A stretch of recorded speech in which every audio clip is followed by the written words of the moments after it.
যদি জামায়াতে ইসলাম অথবা শিবির, ছাত্র শিবির, সেই আদর্শের লোকরা যদি ক্ষমতায় আসে অথবা ক্ষমতার পেছনে মুগুর নিয়ে দাঁড়িয়ে থাকে, তাহলে ভাই বোনের সম্পর্ক আবার নতুন করে গড়ে উঠবে। কোনো ভাই, নাদান কোনো ভাই বোনদের হক কখনো মারবে না। আমার বোন আজকে এসেছে 10 অক্টোবর 2025। বোনটা আসলে মানে ও সবসময় আবদার, বড় ভাইয়ের কাছে আবদার। আর এখানে তো 4 ভাই থাকে, ছেলে থাকে, মেয়ে থাকে। তোর কেমন লাগে, কেমন লাগতেছে আজকে বল? আর কেউ নাই, ছেলে মেয়ে নাই, ভাই বোন নেই, কেউ নেই, সব এখানে। স্বামী ছিল, স্বামীও নাই। আচ্ছা থাক এগুলো কথা। যাই হোক, এবার আমার বোনের সাথে আমরা কিছু কথা বলবো, সব কথা বলবো। Thank you. প্রিয় বন্ধুরা, আমি সবসময় বলি যে পৃথিবীতে ভাই বোন মিলেমিশে থাকাটাও একটা রহমত, এটা একটা আল্লাহর রহমত।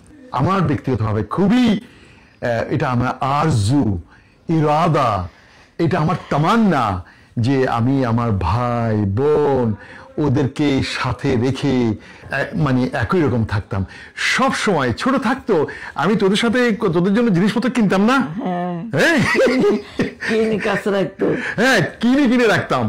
আমি চিটাগং থেকে, শহর থেকে বিভিন্ন জিনিস ছোট বোনরা কি পছন্দ করে, তোদের লিপস্টিক সব আন্ডারে, বড় ভাইয়ের আন্ডারে থাকতো, ওখান থেকে নিতে হইতো আমাদের। আচ্ছা, ও অবশ্য আমি ধরে রাখতাম কোনো পারফিউম বা লিপস্টিক ওদেরকে দেওয়ার পরও আমি চিন্তা করতাম যে তোমরা কিন্তু বেশি ইয়ে করো, তোমার ডাবল লিপস্টিক মানে ঠোঁট মালিশ, বাংলায় বলে ঠোঁট মালিশ, বেশি ব্যবহার করবা না।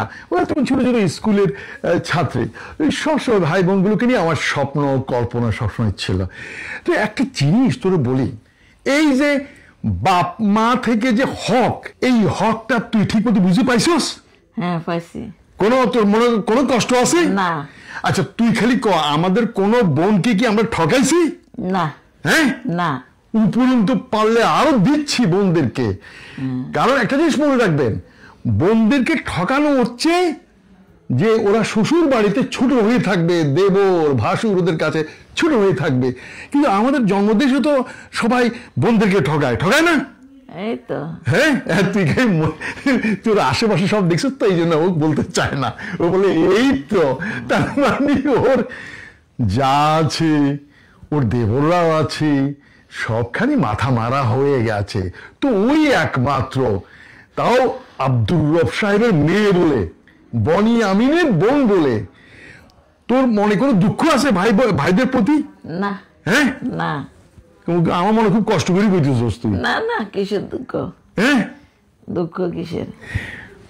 ভাইয়েরা তোদের বোনদের আরজু, ইরাদা বা তামান্না পূরণ করতে পারছে?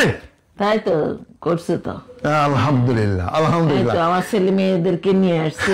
সেটা পরে কথা, এদিন কইস না ছেলে মেয়েরা নিয়ে আসছে, এগুলো দরকার নাই। কিন্তু বলতে চাচ্ছি, তোরা আমার বাবা মায়ের সন্তান হওয়া সত্ত্বেও তোদেরকে কোনোভাবে ঠকিয়েছে কিনা, উপরে তোরা বেশি নিছস, তুই বেশি নিছস আমার বাবার থেকে।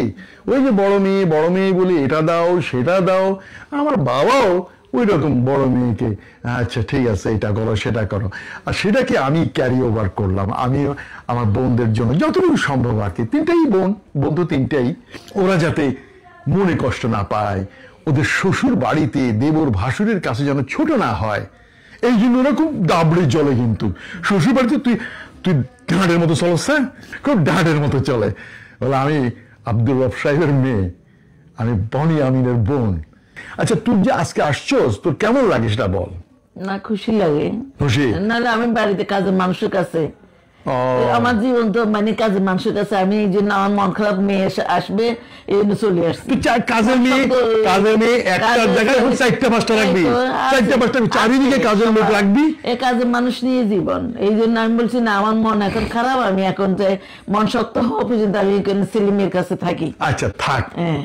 শুধু ছেলে মেয়ে তোর সবগুলা ভাই এখানে, সবগুলা ভাই এখানে, ভাইয়ের বউরা আছে। আচ্ছা তুই বল, তোর ভাইয়ের বউরা কখনো তোর প্রতি কখনো খারাপ আচরণ করছে? না। হ্যাঁ না, তোর ভাইয়ের বউ ভাইয়েরও ভালো জানে। কিন্তু তোর এখন জিজ্ঞাসা করি কোন ভাইয়ের বউ সবচেয়ে ভালো এটা কত দেখি? এই জটিল বউ। না, বড় ভাইয়ের বউ ভালো দেখি তো সবাইকে নিয়ে আসছে। ভাই, ভালো না হলে সবাইকে দিত না।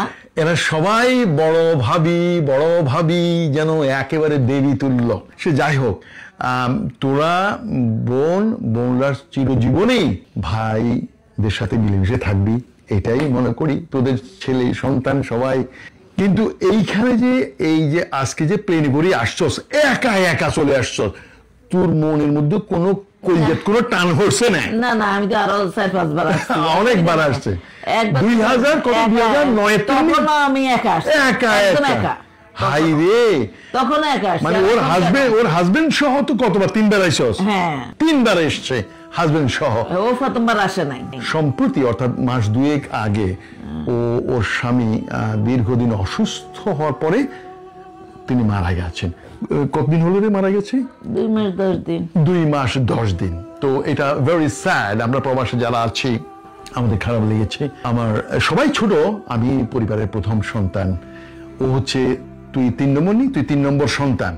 মানে মাঝখানে ফেরদৌস আমার মেজো ভাই, ও যে যার মেয়ে ডাক্তার ডেন্টিস্ট, এই যে এখানে সিডনি থাকে, যার ছেলে থাকে এখানে, সবাই এখানেই থাকে।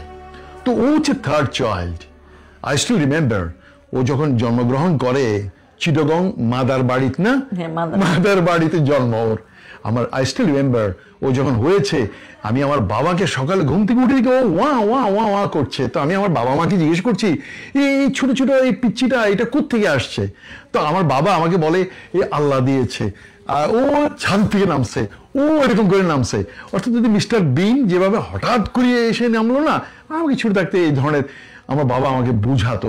বাট আমি গ্র্যাজুয়ালি যখন বড় হলাম, না ওভাবে হঠাৎ করে ছাদের থেকে পড়েনি, সে ন্যাচারাল ওয়ে সে এসেছে। আর ওকে হাঁটা শিখিয়েছি কিন্তু আমি আগ্রাবাদে, চিটাগংয়ের আগ্রাবাদে। আজও মনে পড়ে ওকে আমি হাঁটা শিখিয়েছিলাম। ও খুব ফুটফুটে, খুবই সুন্দর ছিল। সে যা হোক, আমি তো অনারেবল কথাই বলে গেলাম। আমি আবার বলছি, আপনারা যারা আমার জন্মদেশে আছেন, ভাই বোন মিলেমিশে থাকতে চেষ্টা করবেন। কখনো বোনদেরকে কখনো তাদের পৈতৃক যে দাবি হক সেটা থেকে বঞ্চিত করবেন না।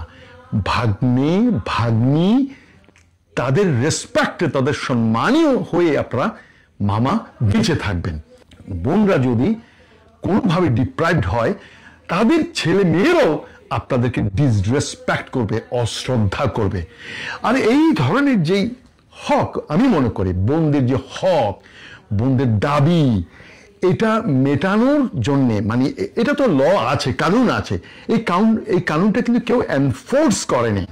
তো আমার বিশ্বাস, আমার জন্মদেশে যদি জামায়াত ইসলাম অথবা শিবির, ছাত্র শিবির, সেই আদর্শের লোকরা যদি ক্ষমতায় আসে অথবা ক্ষমতার পেছনে মুগুর নিয়ে দাঁড়িয়ে থাকে, তাহলে ভাই বোনের সম্পর্ক আবার নতুন করে গড়ে উঠবে। কোনো ভাই, নাদান কোনো ভাই বোনদের হক কখনো মারবে না। সে যাই হোক, প্রিয় বন্ধুরা, আবারও বলছি, দেশে সুষম বন্টন, সম্পদের সুষম বন্টন, ভাই বোনের সম্পর্ক, এগুলোকে একমাত্র পারিবারিক শিক্ষার মাধ্যমেই আপনি উন্নয়ন করতে পারবেন, ধরে রাখতে পারবেন। But the justice can be upheld by the proper implication of law. আর সেই জন্যই দরকার জামায়াতে ইসলাম এবং ছাত্র শিবির, তাদেরকেই ক্ষমতায় অথবা ক্ষমতার ছায়ায় আমার জন্মদেশে এটা আসতেই হবে, এবং আসবে ইনশাল্লাহ,